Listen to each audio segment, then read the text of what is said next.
కానీ తమరి ప్రస్తుత రూపం చూసి ఆవిడ చాలా కలవరపడుతోంది.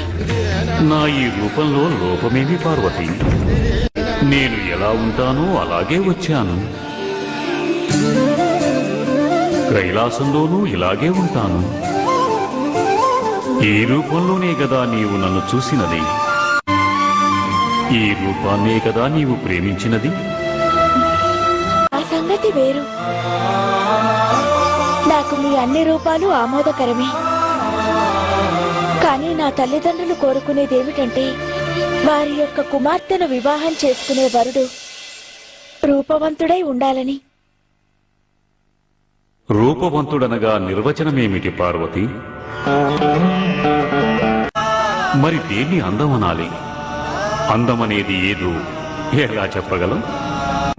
అశాశ్వతమైన ఈ శరీరపు అందం కాలంతో పాటు తరిగిపోతూ ఉంటుంది. మానసిక సౌందర్యం శాశ్వతమైనది. ఈ నిజాన్ని కనుక మానవుడు అర్థం చేసుకోగలిగితే మానవుడే భగవంతుడైపో